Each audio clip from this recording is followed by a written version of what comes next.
మన ప్రభువైన యేసుక్రీస్తు నామంలో చేరవచ్చిన నా ప్రియ సంగమా, మీ అందరికీ నా హృదయపూర్వక ధన్యవాదాలు తెలియజేస్తున్నాను. బాగున్నారా? చాలా మంచిది, చాలా సంతోషంగా ఉన్నారు. మరి కొన్ని విషయాలు మనకు దేవుడు, పరిశుద్ధాత్మ దేవుడు ఏం మాట్లాడబోతున్నాడో ఈరోజు చాలా జాగ్రత్తగా వినాలి. నీ వచ్చావంటే దేవునికి ఇష్టమైన మాటల్ని వినాలి, అంతే. వినలేదనుకో నష్టమేకండి, నీకే. వింటి వరకు ఎవరికండి ఫలితము? మీకే. అవునా? మరి వినాలని ఆశ ఉందండి. మరి చాలా మంచిది. ఎందుకు చెప్పట్లంటే మీరు హుషారుగా ఉండాలని. చాలా జాగ్రత్తగా దేవుని మాటలు వినేసరికి మనిషి ఈ లోకానికి వచ్చినప్పుడు దేవుని ఉద్దేశాన్ని మర్చిపోయాడు, దేవుని ఆలోచనలు మర్చిపోయాడు.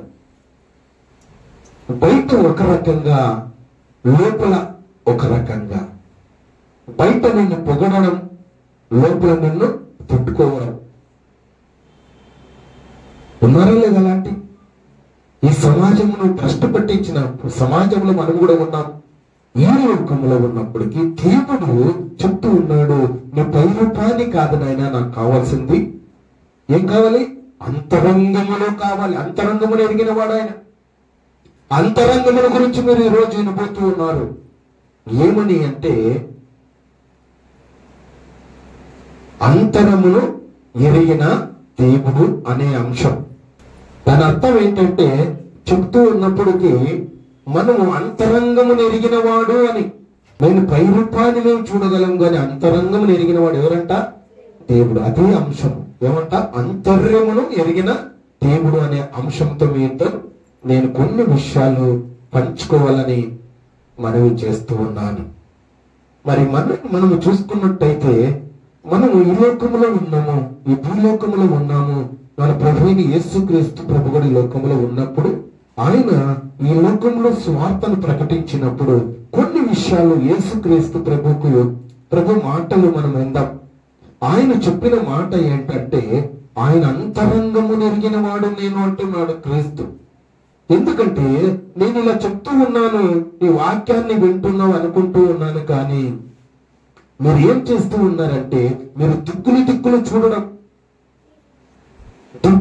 చూడడం మెయిన్ ఆప్షన్ చేసుకోవడం. వాక్యం నీకు ఎక్కదు. నీవు బంగారు ఇంటి వైపు, నీ బీరో వైపు నీ మనసు వెళ్తుంది. ఇక్కడ బాడీ ప్రజెంట్ మెయిన్ ఆప్షన్ లో ఉంటావు. నేను పరలోకాన్ని చేర్చాడు దేవుడు. ఎందుకు ఈ మాటలు సూటిగా దేవుడు మాట్లాడుతున్నాడు అంటే, యథార్థమైన హృదయం నీకు ఉండాలంటాడు. నేను ఇక్కడ వచ్చి ప్యాన్ కింద నిద్రపోతే నీ పరలోకానికి పోవు. ఈ చెవులో వదిలిపెడితే నీ పరలోకానికి పోవు. నీ యథార్థంగా ఉండాలంటే నువ్వు ఖచ్చితంగా నీ మాటను వినాల్సిందే, విని పాటించాల్సిందే, క్రమశిక్షణ పాటించాల్సి ఉండదు. లేకపోతే నీకు పరలోకము ఇవ్వడండి. నీ పరలోకాన్ని, రాజ్యాన్ని చేరాలంటే ఆయన మాటలు ఖచ్చితంగా నీ హృదయంలో ఉండాలి, హృదయంలో నింపుకోవాలి. హృదయం నిండిన దాన్ని బట్టి పిల్లలు మాట్లాడను. నువ్వు ఏదైతే నింపుకుంటావో అదే నువ్వు మాట్లాడగలవు.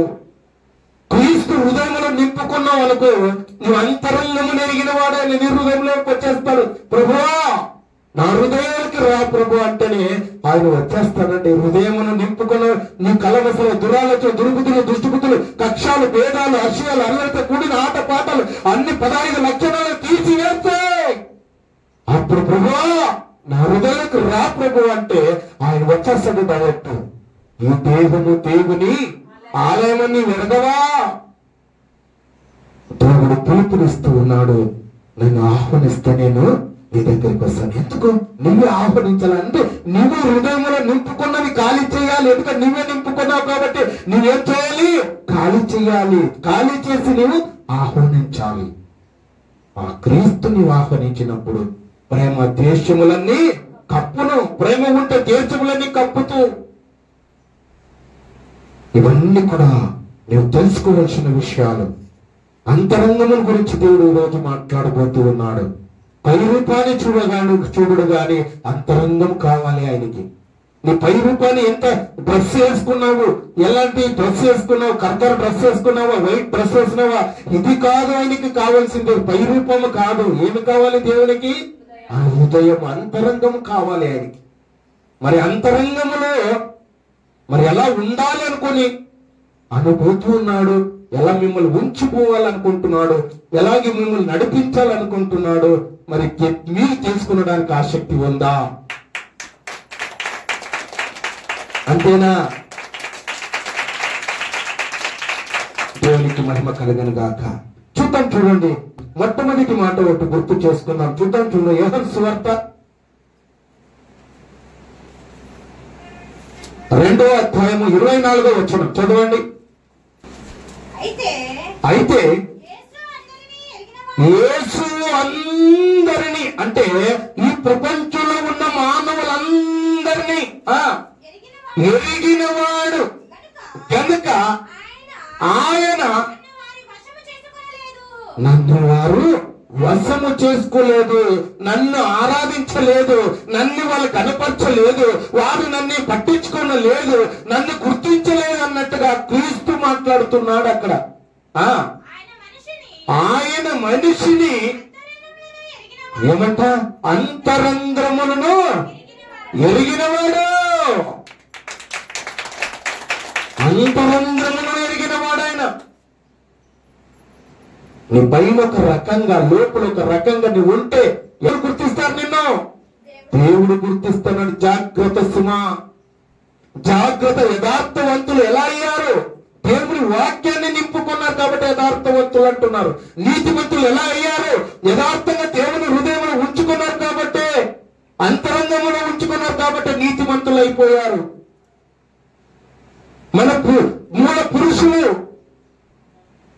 అందరూ కూడా దేవుని వాక్యానికి చోటిచ్చారు కాబట్టి వాళ్ళు గొప్ప గొప్ప వారుగా లేఖనాల్లో, పరిశుద్ధ గ్రంథంలో వాళ్ళ పేర్లు జీవ గ్రంథంలో రాసినట్టుగా మనం చూస్తూ ఉన్నాం. సహోదరి సోదరుడా, మీరు లోకానికి దేవుడు తీసుకుని వచ్చాడు. మీరు డబ్బాలకే మాడకూడదు. మీరు ఎలా ఉండాలి? యథార్థవంతులుగా మీరు ఉండాలి, నీతిమంతులుగా ఉండాలి, దేవునికి ఇష్టమైన వారుగా ఉండాలని ఈ లేఖనాల్లో రాసి ఉంచాడు. ఈ మాటలని విని హృదయంలో దాచుకొని భద్రపరుచుకొని దేవునికి గొప్ప సాక్షులుగా మీరు వాడుకోవాలని దేవుడు ఎదురు చూస్తూ ఉన్నాడు. సోదరి సోదరుడా, మిమ్మల్ని అందరినీ, నా నీతిని, నా రాజ్యాన్ని మీరు ఎదుర్కొని మొట్టమొదటిగా మీరు ఏది ఎదుకొద్దు, ఏది శాశ్వతమైనది కాదు. భూమి ఆకాశము గతించిన నా మాటలు ఎన్నడూ గతించలేనివి. అందుకే మీకు చెప్తూ ఉన్నాను, నా నీతిని, నా రాజ్యాన్ని మొట్టమొదటిగా వెతుకు. దేవుని వాక్యం సెలవిస్తుంది. ఆయన రాజ్యాన్ని, నీతిని వెతకాలంటే నీ హృదయంలో దేవుని నింపుకొని ఉండాలి. దేవుని అంతరంగంలో ఎరిగిన వాడే ఉండాలి. దేవునికి యథార్థమైన హృదయం ఉండాలి. నీతిమంతునిగా నీ తీర్చబడి ఉన్నావు. నీతి ప్రతి రక్తం, యేసు రక్తము ప్రతి పాపములు కడిగి పవిత్రులుగా నేను చేసి ఉన్నాడు. ఆయన రక్తమును నీ పరిశుద్ధునిగా, నీతిమంతునిగా చేశాడు. ఎందుకంటే నీ మానవుడు ఎలాంటి జీవితం తెలుసా? హృదయ ఆలోచనలు బాల్యము నుండి చెడ్డమైపోయాయి. అందుకే ఆ చెడ్డదాన్ని తీసివేయడానికి, ఆ చెడ్డని తీసివేయడానికే, అందుకే వినిన మట్టుకు విందురు గాని గ్రహించరు. గ్రహింపు అనే మనసు నీకు రాకున్నట్టుగా చేస్తూ ఉంది అనమాట. అంటే కొద్దిసేపు కూర్చునేసరికి మనం అన్ని చోట్ల టైం ఉంటుంది, అన్ని చోట్ల సమయం ఉంటుంది, అన్ని చోట్ల కూర్చోగలము. 3 గంటలైనా కూర్చోగలము. నిత్య జీవానికి చేర్పించే మాటలు వినడానికంటే బద్ధకంగా ఉంటుందన్నమాట. ఎందుకంటే ఈ మాటలను వింటే ఎక్కడికి వెళ్తావు? పరలోకమును చేర్పిస్తాడు. ఈ మంచి మార్గములను వెళ్తావు. ఈ చనిపోయేది, మానవులు చనిపోయేది వాస్తవమే. నీ మరణం ఎక్కడ? నీ పేరు జీవ గ్రంథములు రాయాలంటే, లిఖితము చెయ్యాలంటే, ఈ లోకములో నీవు ఓటర్ లిస్ట్ లో నీ పేరు ఉంటేనే ఓటు వేయడానికి అధికారము. ఈ లోకములో నీవు నమోదు చేసుకుని ఉంటేనే, భారతీయుడు అంటేనే నీ ఓటు నీకు. మరి పరలోకాన్ని చేరాలంటే అక్కడ ఏడుపులు, కన్నీరు, దుఃఖము, బాధలు ఏమాత్రం ఉండవు. పరలోకాన్ని చేరాలంటే మరి నీకు కూడా ఏముండాలి? అక్కడికి వెళ్ళడానికి ఉంటే డైరెక్ట్ వెళ్ళిపోతావా? వెళ్ళడానికి వీలుందా? యేసు రక్తమే శరణం, నేనే మార్గం, నేనే సత్యం, నేనే జీవం, నా ద్వారా తప్ప తండ్రి యొద్దకు మీరు చేరగలరు. నీ పరలోకం చేరాలంటే యేసు క్రీస్తు ప్రభు మార్గంలో నువ్వు వెళ్ళాలి. యేసు మార్గంలో నువ్వు వెళ్ళాలి. యేసు క్రీస్తు ప్రభుని హృదయంలో స్వీకరించాలి. దేవుని వాక్యానికి చోటు ఇవ్వాలి. అప్పుడు నీ జీవితం మారిపోతుంది, నీ బ్రతుకు మారిపోతుంది, నీ ఆలోచనలు మారిపోతాయి. పాతది గతించి ఇదిగో కొత్తదా అని అన్నట్టుగా నూతనంగా నీకు వచ్చేదిగా ఉంటుంది. సహోదరి సహోదరుడా, నూతనమైన హృదయం నీకు ఇచ్చేవాడై ఉన్నాడు. నూతనమైన శుభం, నూతనమైన క్రియలు నీవు చేయబోతూ ఉన్నావు. ఎంత చక్కటి మాట. మనం మొదటి మాట విన్నాం. రెండో మాటలోకి మనం వెళ్దాం. ఎఫెసీయులకు రాసిన పత్రిక 3వ అధ్యాయం 15వ వచనం.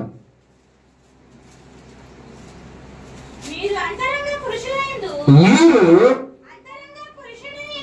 అంతరంగ పురుషుని యందు శక్తి కలిగి ఆయన ఆత్మ వలన బలపరచబడినట్లుగాను క్రీస్తు మన హృదయములో విశ్వాసము ద్వారా నివసించును. చప్పట్లు కొడదాం దేవునికి మేము. క్రీస్తు నివసించాలి నీ హృదయములో. దేవుడు ఆత్మ ఉంచి ఉన్నాడు లోపల హృదయములో. ఆయన ఆత్మ మనలో పొందుకొని ఉన్నాం. ఆత్మ ఉంది కాబట్టే నేను మాట్లాడగలను. ఆత్మ ఉంది కాబట్టి మీ అందరితో నేను ఈ స్వరం ఎంతవరకు అంతవరకు మీకు అర్థమయ్యే రీతిలో నేను బోధించగలను. ఈ ఆత్మకు విలువ, ఈ ఆత్మ ఉన్నప్పుడు నేను తెలుసుకోవాలి. నీ సృష్టి చేసిన సృష్టికర్తను స్మరణకు తెచ్చుకోవాలి. నీ వాక్యము వినాలి. నీ వాక్యమే నన్ను బ్రతికించుచున్నది. వాక్యమును వినాలి నీవు జాగ్రత్తగా. నీ వాక్యమును ఏదైతే కలమసలు ఏదైనా ఉన్నదనుకో దాన్ని దూరపరుచుకుని యేసు క్రీస్తును హృదయములో ఉంచుకోవాలి. క్రీస్తుని హృదయంలో ఉండాలి. అప్పుడు ఆయన పనుల్ని వెతుకుతావు. నీ పనులను వెతుక్కోవడం కాదు. ఇన్ని రోజులు నీ పనులు వెతుక్కున్నావు. ఈ లోకంలో ఏమేమి సంపాదించుకున్నావు. తెలియక చేసావా, తెలిసి చేసి ఉన్నావో. ఒకప్పుడు నువ్వు అలా వెళ్ళిపోయావు నీ జీవితం. కానీ దేవుడు చెప్తూ ఉన్నాడు, నా నీతిని నా రాజ్యాన్ని మీరు వెతకండి. నా నీతిని నా రాజ్యాన్ని మీరు వెతకండి. ఆ రాజ్యంలో నువ్వు ఉండాలి. ఇది కొద్ది రోజుల యాత్ర మాత్రమే. ఇది కొద్ది రోజులు మాత్రమే. ఈ 60-70 సంవత్సరములు అధిక బలం ఉంటే 80 సంవత్సరం అని లేఖనాలు సెలవిస్తూ ఉన్నాయి. దాంట్లో ఆయాసము, దుఃఖము, బాధలు, షుగర్లు, బీపీలు అన్ని కూడా ఉంటాయని లేఖనాలు సెలవిస్తూ ఉన్నాయి. ఈ పరిశుద్ధ గ్రంథములు అన్ని కూడా రాసి ఉంచాడు ఆయన. జరిగిపోయేది రాసి ఉంచాడు, జరిగేది కూడా రాసి ఉంచాడు. ఇది సంపూర్ణంగా పరిపూర్ణంగా. అందుకే పరిశుద్ధ గ్రంథం అని లేఖనాలు మనకు సెలవిస్తూ ఉన్నాయి. ఈ మాటలను మీరు యేసుక్రీస్తు ప్రభునంట ఈ హృదయంలో మీరు చేర్చుకోవాలి. ఎలా చేర్చుకోవాలి? విశ్వాసం కలిగిన బిడ్డగా చేర్చుకోవాలి. అనే మాట రెండో మాటలో మనకు కల్పిస్తుంది. ఆత్మను బలపరచేవాడు ఆయన.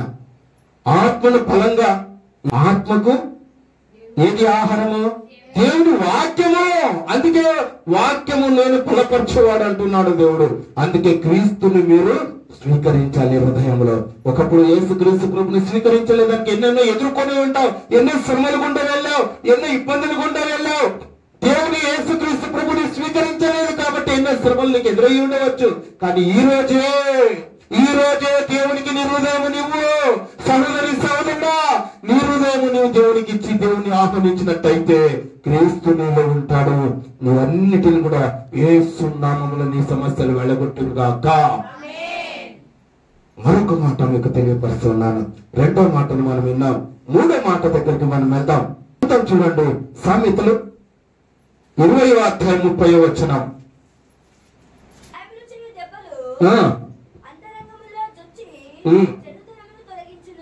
ఏమంట? చెడుతనమును తొలగించును. ఎందుకంటే ఎవరున్నారు లోపల? ఎవరికి ఇచ్చావు చోటు? ఎవరిని ఆహ్వానించావు? చెప్పండి. దేవుని యేసుక్రీస్తు ప్రభుని ఆత్మలో ఉన్నాడు కాబట్టి, నీ దేహంలో ఉన్నాడు కాబట్టి. మరొక సత్యమా, గాయములు చేయు దెబ్బలను అంతరంగములను చొచ్చి చెడుతనమును తొలగించును. యేసుక్రీస్తు ప్రభుని హృదయంలోకి వచ్చాడు కాబట్టి నువ్వేమంటే చెడుతనమును అంతా కూడా వెళ్ళగొడతాడు. క్రీస్తు. ఏ చోటు లేదు. ఒక మెమరీ కార్డు ఉందనుకోండి, ఆ మెమరీ కార్డులో ఫుల్ అయింది అనుకో, ఆ వీడియోస్ కావచ్చు, ఫొటోస్ కావచ్చు, ఏమైనా కదా ఉంటుంది అనుకో మెమరీ కార్డు. మళ్ళీ నేను పోయి ఒక వీడియోని ఎక్కించుకుందామంటే ఎక్కుతుందామా? వస్తుందా దాంట్లోకి? చూడగలవా? చెప్పండి సార్. ఏం చేయాలి మరి? ఏం చేయాలి? డిలీట్ చేయాలి.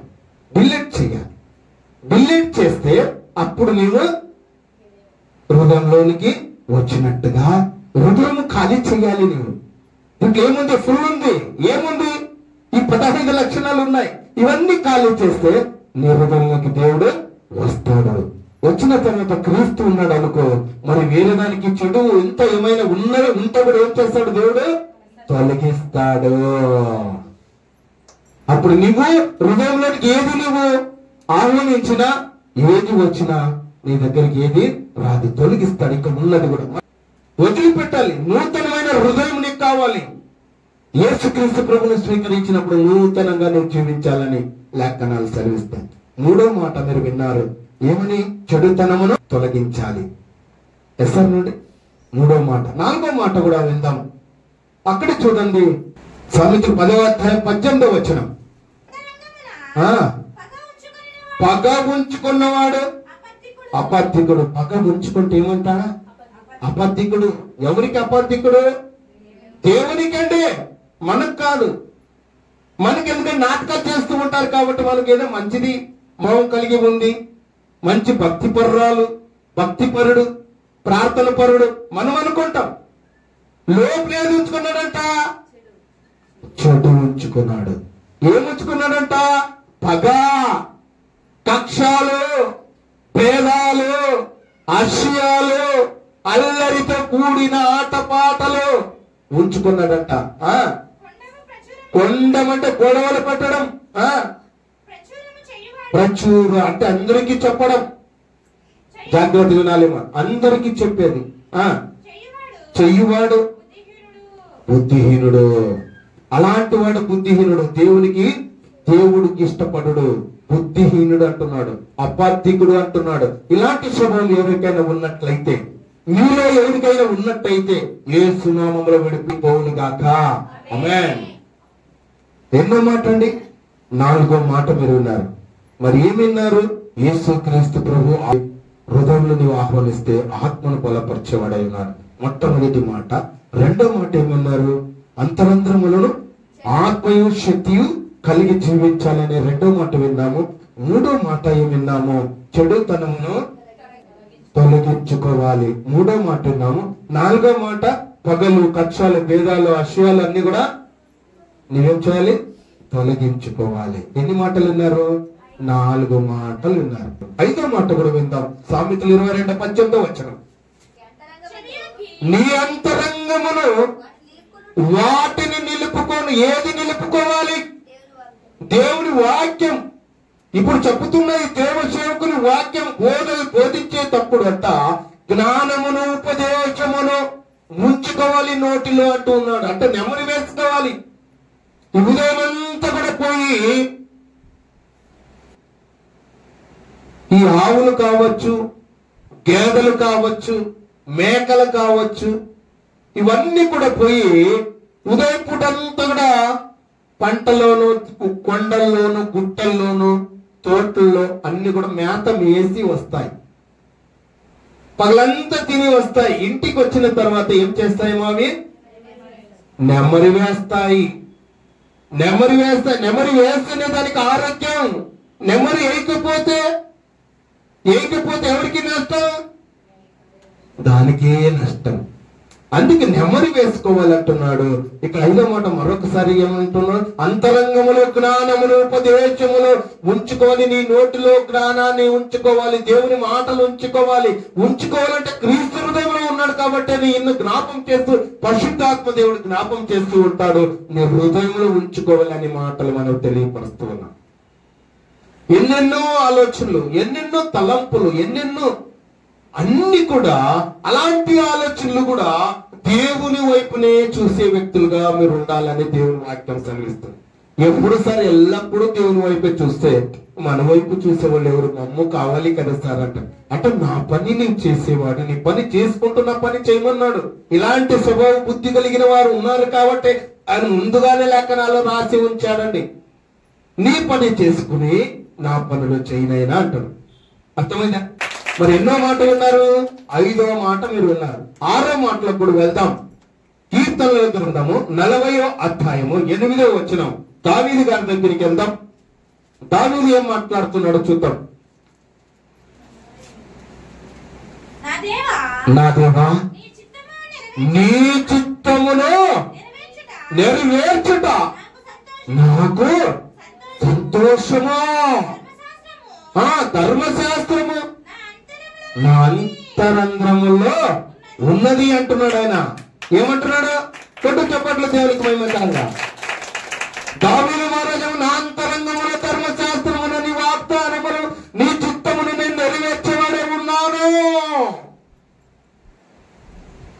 దావీదు అంటున్నాడు, అయ్యా నా నోటిలో నువ్వు చెప్పిన మాటలు, నువ్వు ఇచ్చిన 10 ఆజ్ఞలు ధర్మశాస్త్రము యందు నా అంతరంగమును నెమరు వేసుకుంటున్నానంటున్నాడు ఆయన. నా జ్ఞాపకార్థంగా ఉన్నాయి. నేను ఏది ఆలోచన చేయలేదు. నిన్ను తప్ప నేను ఎవరిని కూడా ఏది చెడు ఆలోచనలు నాకు ఉండలేదు. కానీ నిన్ను నేను జ్ఞాపకం చేసుకుని ధర్మశాస్త్రాన్ని అంతరంగములో నన్ను ఉంచుకుని ఉన్నాను అంటున్నాడు ఆయన. అంటే హృదయంలో ఉంచుకున్నాను అంటున్నాడు ఆయన. అంతరంగంలో నేను జ్ఞాపకం చేసుకుని నీ ధర్మశాస్త్రం నేను మర్చిపోలేదు ప్రభువా అని చెప్తూ ఉన్నాడు. మరి ఎవరికి మొరపెడుతూ ఉన్నాడు? మరి దావీదు ఆ మాట అంటున్నాడు అంటే ఆయన ఒక మాట మనకు తెలియపరుస్తూ ఉన్నాడు. ఈ ధర్మశాస్త్రం గురించి మాట్లాడుతూ, ధర్మశాస్త్రం అంటే దేవుని వాక్యం. ఆ వాక్యం ఎక్కడ ఉన్నదని మాట మీకు తెలియపరుస్తూ ఉన్నాను. యోహాను సువార్త 1వ అధ్యాయం చదువునన్నా. ఆదియందు వాక్యముండును. వాక్యం ఎక్కడుందంట? దేవుని యొద్ద ఉన్నను. ధర్మశాస్త్రం ఎక్కడుందంట?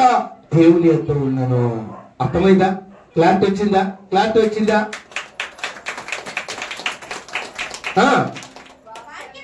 వాక్యము దేవుడై ఉండెను. ఆయన ఆది అంటే పూర్వము నుండి సృష్టి చేసిన సృష్టికర్త. ఆయన ఈ ప్రపంచాన్ని విశ్వాన్ని సృష్టి చేసిన సృష్టికర్త. ఆయన దేవుని యొక్క ఉండను. సమస్తము ఆయన మూలముగా కలిగను. కలిగినది ఏది ఆయన లేకుండా కలగలేదు. ఎవరు లేకుండా? క్రీస్తు లేకుండా కలగలేదండి. చెప్పండి కూడా దేవునికి మేము కొట్టు చెప్పండి. క్రీస్తు లేకపోతే ఏది కలగలేదు. నేనే మార్గం, నేనే సత్యం, నేనే జీవం, నా ద్వారా తప్ప మీరు తండ్రి ఎద్దకు చేరతారు కానీ వేరే నీకు గతి లేదన్నట్టుగా చెప్తారు. 33,500 సిద్ధాంతాలు ఈ లోకంలో ఉన్నాయండి. ఏ సిద్ధాంతమైన పరలోకాన్ని చేర్పిస్తుందంటే నో, చేర్పించదు. ఏసు మార్గం. మరి యేసుక్రీస్తు ప్రభుని నమ్ముకుంటేనే పరలోకం వస్తుందా? No no no no. ప్రభు యందు, ధర్మశాస్త్రం యందు, ఆయన మాటలు యందు, ఆయన క్రమశిక్షణ యందు లోబడి ఆయన చిత్త ప్రకారంగా బ్రతికిన వారు. ద్వితీయోపదేశ కాండం 28వ అధ్యాయం 1వ వచనంలో ఒక మాట తెలియపరుస్తున్నాడు. నా మాటలు శ్రద్ధగా వినిన ఎడల సమస్త జనముల కంటే నిన్ను నేను హెచ్చుచున్నా. నీ హెచ్చింపబడాలంటే ఆయన శ్రద్ధగానే వినాలి. అదే దావీదు మహారాజు చెప్తున్నాడు, దేవా నీ ధర్మశాస్త్రం ఏందో నా అంతరంగములోను నేను ఉంచుకుని ఉన్నాను అనే మాట దావీదు తెలియపరుస్తున్నాడు. మరొక మాట మీకు తెలియపరుస్తున్నాను. ఎన్ని మాటలు విన్నారు? 7వ మాట కూడా మనం విందాం. అపోస్తలుడైన పౌలు గారు కొరింథీయులకు రాసిన 2వ పత్రిక 4వ అధ్యాయము 16వ వచనం చూద్దాం. కావున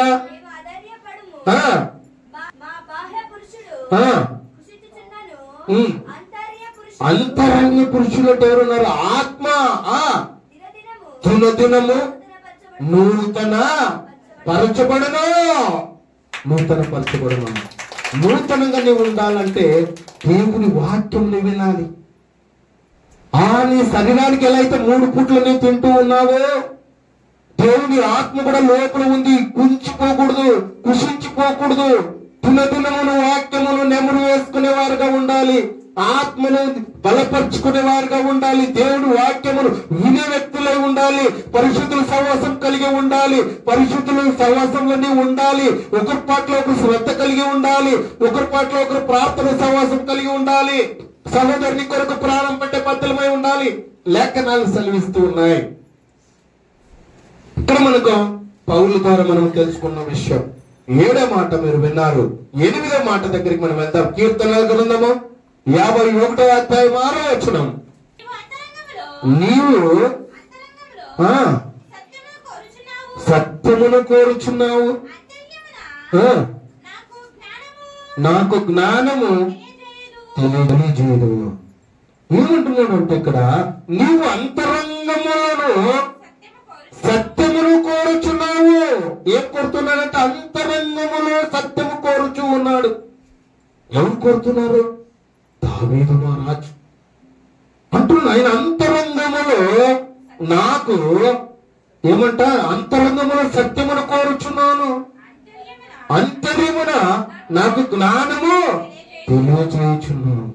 జ్ఞానము తెలియచేయ, జ్ఞానమును, నీ శక్తిని, నీ బలాన్ని నాకు ఉంచు. దావీదు ఎలాంటి దేవునికి మొరపెడుతున్నాడో చూడండి. సోదరుడా, ఏదో లోకానికి వచ్చామని, ఏదో తింటున్నాం, ఏదో వస్తున్నాం, ఆదివారం మాత్రమే మందిరానికి వస్తున్నాము, మనం వెళ్ళిపోతే ఆశలు వస్తాయనుకుంటున్నావా? No no no no.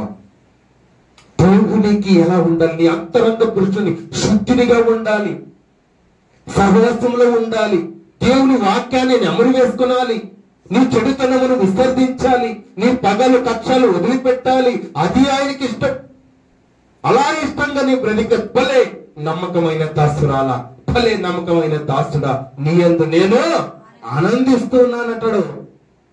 ఆనందించాలి దేవుడు. అందుకే దావీదు ద్వారా మనం తెలుసుకుంటున్నాం చాలా చక్కటి విషయాలు.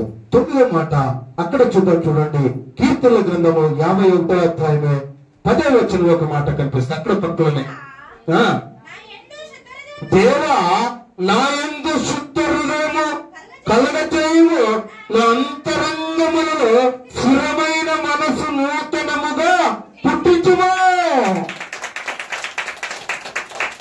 నూతనంగా నాకు పుట్టించు ప్రభువా.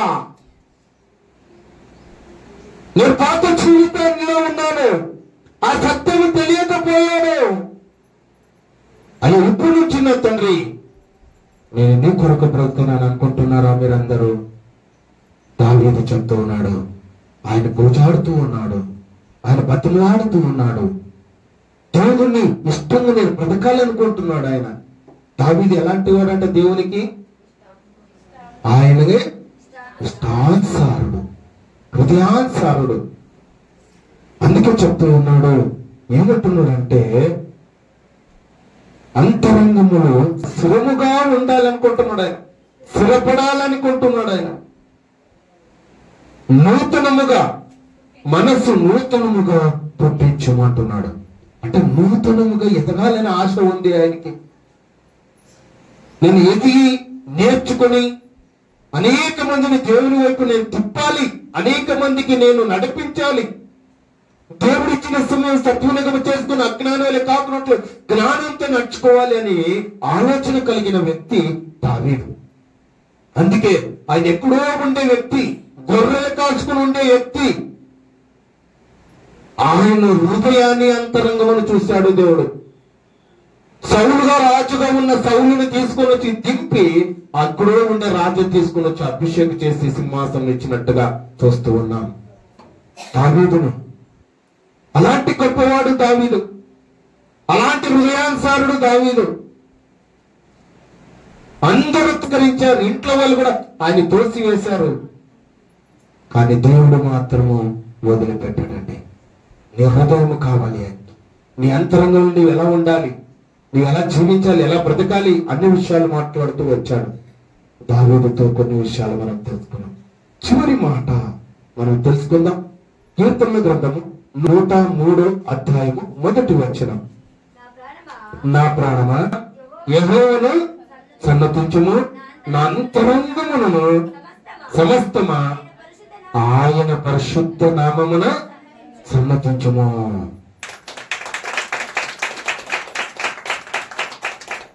అంతరంగంలో ఉన్నవన్నిటికి కూడా, అవయవాలు అన్నిటికి కూడా ఆయన జ్ఞాపం చేస్తూ ఉన్నాడు దేవునికి. నా ప్రాణమా ఎవరు సంతోషించుకుంటాడు? నా ప్రాణం ఇచ్చిన వాడు దేవుడు యెహోవాను స్తుతించు. ఎసన్నా అండి. నా అంతరంగమా, నా అంతరంగంలో ఎవరున్నారు? అంతరంగ పురుషుడు.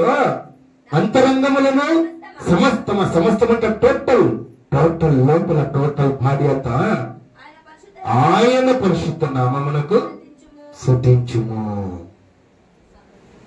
ఆయన ఏం చేయాలంట? సన్నతించాలి, స్తుతించాలి, గణపరచాలి, ఆయన మహిమపరచాలి. నీవు ఉన్నంత వరకు, మట్టిలో చేరేంత వరకు, ఆయన మహిమలో చేరేంత వరకు కూడా నీ దేవునికి ఇష్టమైన వారు ఉండాలి. పై రూపాన్ని చూడగలం గాని అంతరంగం ఎరిగిన వాడు ఎవరంట? దేవుడు. ఇప్పుడు ఇంతవరకు నేను వాక్యం చెప్పాను, మీరు విన్నారా? లేకపోతే పార్టీ ప్రాజెక్టా? మైండ్ ఆబ్సెంట్ లో ఉన్నారా? లేకపోతే పని వైపు ఉందా? లేకపోతే మీ మొబైల్ వైపు ఉందా? ఏమంటే మీ కంప్యూటర్ వైపు ఉందా? మీ బీరువా వైపు ఉందా? లేదా మటన్ వైపు ఉందా? ఎవరికి తెలుసా ఇవన్నీ? ఎవరికి తెలుసామా? దేవుడికి తెలుస్తాయి తల్లి. అంతరంగం ఎరిగిన వాడు. పై రూపాన్ని నేను చూడగలను కానీ ఇక్కడ కూర్చున్నారని నేను గొంతు పోయేటట్లు అర్థమయ్యే రీతిలో మీకు చెప్తూ ఉన్నాను. కానీ ఏమండి, ఎవరికి తెలుసంట? దేవునికి తెలుసు. ఎందుకంటే ఆరాటం ఎప్పుడు ఉంటావో ఎప్పుడు పోతావో తెలియదు. దాశ మీద ధూళి లాంటిది మన జీవితం, నీట బుడగ లాంటి జీవితం, రేపేమి సంభవిస్తూ మనకు తెలియని జీవితం. ఇదే అనుకూల సమయం, ఇదే రక్షణ దినం, ఇదే నీ మారు మనసు పొందే రోజు అని నీవు అనుకుని మార్పు పొందండి. దేవునికి ఇష్టంగా బ్రతకండి. దేవునికి యథార్థవంతులుగా జీవించండి. నువ్వు కొనుక్కున్న శాపలు ఎవరికి వస్తాయి? అనుకున్న వారికి. అర్థమవుతుందా? మరి ఎలా ఉండాలి? దేవునికి ఎలా ఉండాలి? మీరు యథార్థవంతం ఉండాలి. అంతరంగం గురించి ఈరోజు దేవుడు మాట్లాడాడు. నాటకాలు వేయద్దండి, తోలు బొమ్మలు ఆట ఆడేద్దండి.